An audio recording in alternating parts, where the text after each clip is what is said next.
आज मैं आपके लिए बरकत की एक पौराणिक कथा लेकर आई हूँ। आशा करती हूँ कि आपको ज़रूर पसंद आएगी। एक गांव में एक साहूकार परिवार रहता था। साहूकार पति पत्नी बड़े ही धार्मिक प्रवृत्ति के थे। उनके 5 बेटे थे।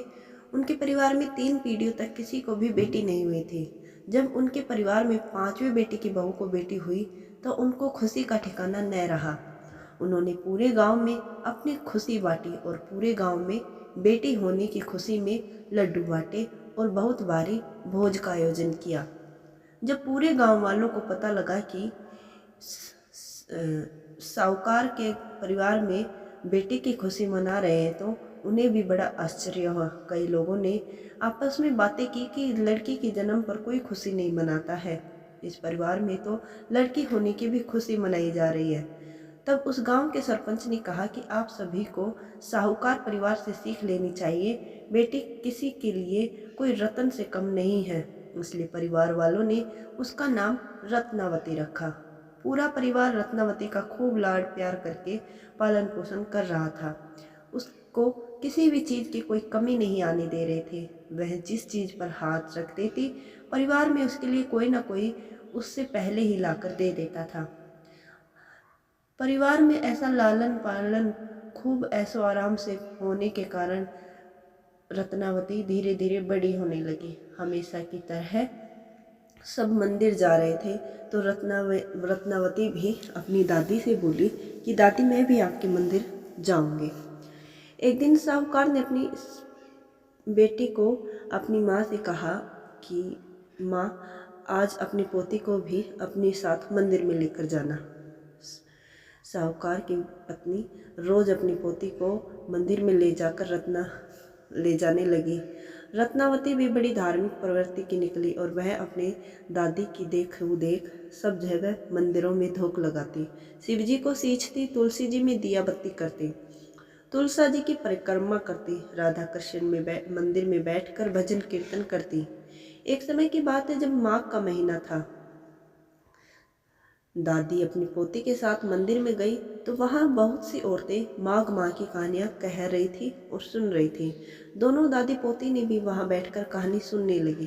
अब वह रोज मंदिर जाकर बैठ जाती और कहानियाँ सुनती। एक दिन जो पंडित ने उन औरतों को कहानियाँ सुनाई थी और कहा कि मैं आज आपको बरगद की कहानी सुनाने जा रहा हूँ, तो सुनो, बरकत की कहानी सुनाता हूँ। 7 ही व्रत करना है और 7 दिन तक लगातार व्रत करने के बाद विष्णु भगवान के मंदिर में बरकत की कथा का उद्यापन करना है। उनके घर में कभी भी धन धान्य की कोई कमी नहीं होगी।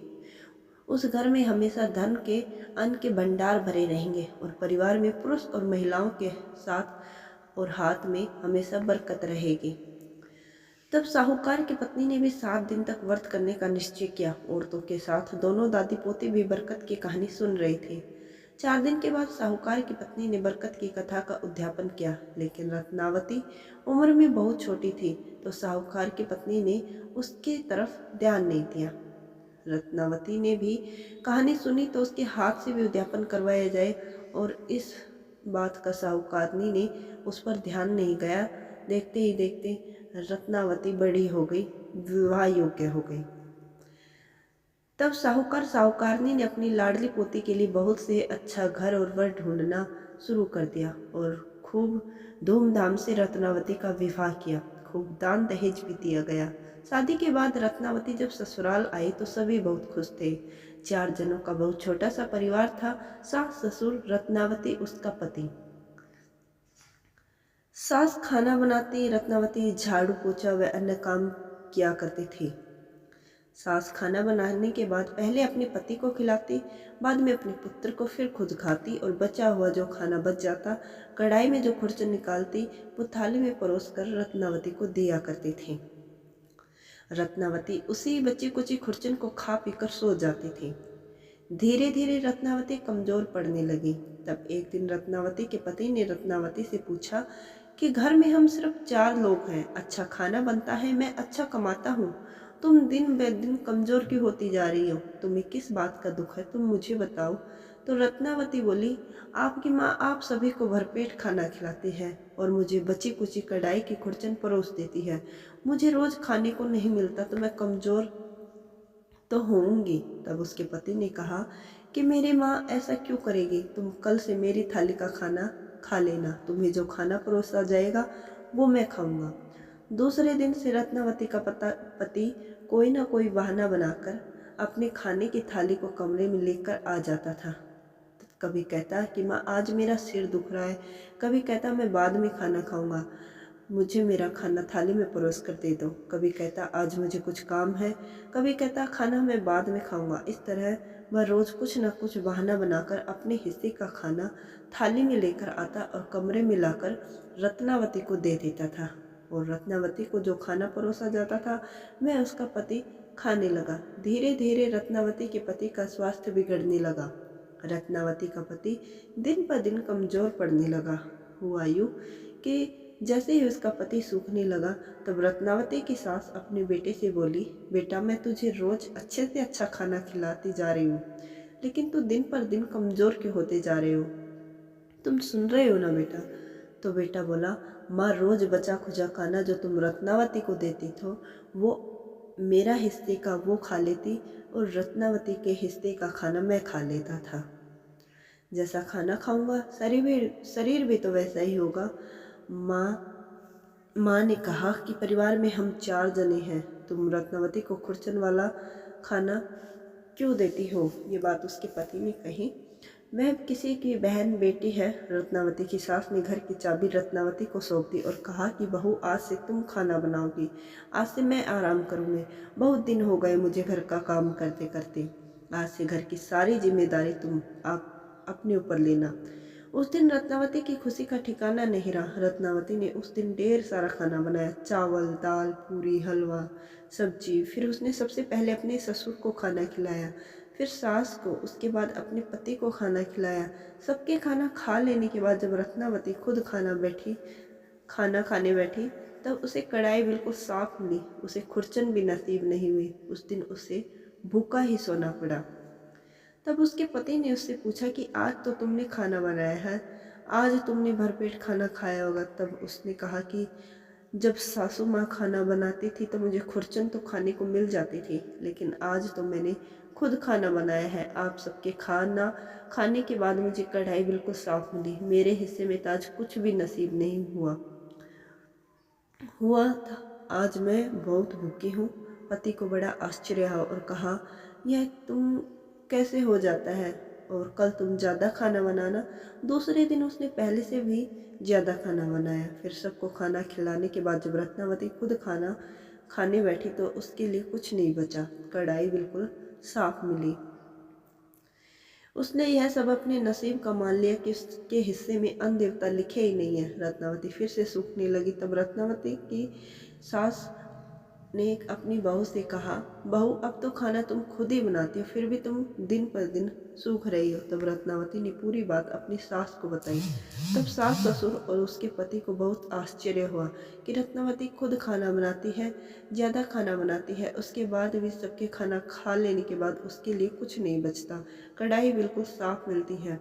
रत्नावती की सास ने अपने बेटे से कहा कि बेटा तुम कुछ दिनों के लिए बहू को लेकर उसके पीहर जाओ, वह कुछ ना कुछ ढंग से खा लेगी तो इसका शरीर ठीक हो जाएगा, यहाँ तो दिन पर दिन कमज़ोर होती जा रही है। इस तरह रत्नावती का पति रत्नावती को लेकर अपने ससुराल गया। जब रत्नावती मायके आई तो सभी ने रत्नावती की हालत देखी तो उनसे रहा नहीं गया और उन्होंने कहा कि बेटी हमने इतना अच्छा परिवार देखकर तुझे यह तेरा विवाह किया था, तुझे किस बात का दुख है कि ससुराल वाले तुझे अच्छे से नहीं रखते हैं।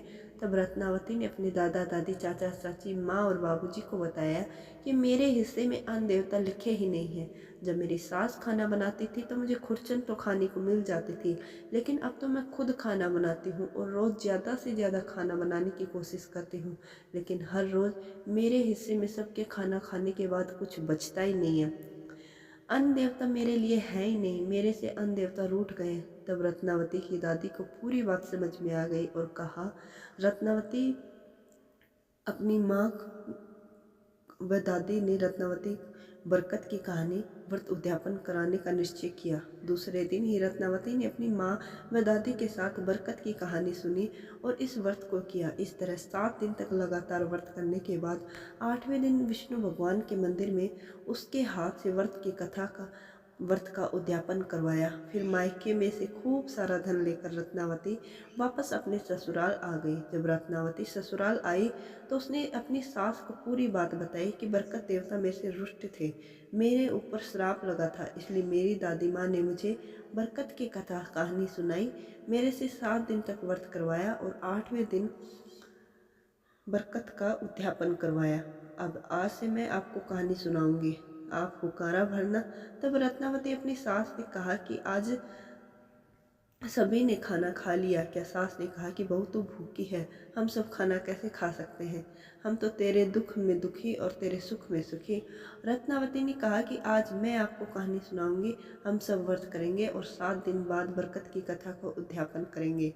तब रत्नावती ने कहानी सुनाई, सास ने हुकारा भरी और रत्नावती के पति और ससुर ने भी बरकत की कहानी सुनी।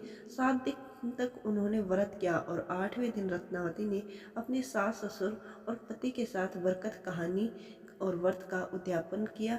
विष्णु भगवान के मंदिर के उद्यापन में नारियल मिश्री, मेवे की मिठाई और 101 दक्षिणा के रूप में चढ़ाई। सभी ने भगवान से घर में बरकत बनी रहे यह प्रार्थना की और पहले जो गलती हो गई उसकी क्षमा मांगी। परिवार में सभी ने भगवान को धोक लगाई और परिक्रमा लगाई। घर आने के बाद रत्नावती ने खाना बनाना शुरू किया तो उसकी सास और पति ने कहा, बहू आज तो तुम बहुत सारा खाना बनाना। लेकिन रत्नावती ने कहा कि नहीं, आज मैं देखना चाहती हूँ कि बरकत देवता मेरे से नाराज है या राजी हैं, या अभी भी मेरे ऊपर साफ लगा हुआ है। आज मैं सिर्फ जितना पहले खाना बनाती थी उसका आधा ही खाना बनाऊंगी। उस दिन रत्नावती ने हमेशा से भी कम खाना बनाया था। ना बनाकर जब उसने अपने सासू से कहा कि आप लोग खाना खा लीजिए, लेकिन सास ससुर ने कहा कि नहीं बहू, पहले तुम खाना खा लो। लेकिन रत्नावती ने कहा कि नहीं, मैं पहले आप सबको खिलाऊंगी, फिर उसके बाद ही मैं खाना खाऊंगी। रत्नावती के सास ससुर और पति ने भरपेट खाना खाया। खाना खाने के बाद जब रत्नावती खाना खाने बैठी तो खाने के सभी बर्तन आधे से भी ज़्यादा भरे हुए थे। उस दिन रत्नावती ने भरपेट खाना खाया। रत्नावती के दिन बहुत अच्छे से गुजरने लगे। घर में खूब धन धान्य हो गया। बरकत देवता का उसके ऊपर आशीर्वाद बन गया और हमेशा रत्नावती के हाथ में बरकत रहने लगी। तो बरकत देवता जैसे आपने रत्नावती के साथ पहले किया वैसा किसी के साथ मत करना, और बाद में जो रत्नावती के साथ अपना आशीर्वाद बनाए रखा वैसे सबके ऊपर बनाए रखना। कहने वाले को, सुनने वाले को और हुकारा भरने वाले को पूरी अधूरी हो तो पूरी करना और पूरी हो तो परवान चढ़े, भूले बिसरे नाम पर भंडार में भरे। तो इस तरह आज मैंने आपको बरकत देवता की कहानी सुनाई। अगर आप बरकत देवता की कहानी सुनेंगे, साथ में 7 दिन तक व्रत करेंगे, व्रत करने के बाद इसका उद्यापन करेंगे, आपके हाथ में हमेशा बरकत रहेगी, अपने घर में हमेशा बरकत रहेगी और घर हमेशा धन धान्य से भरा रहेगा।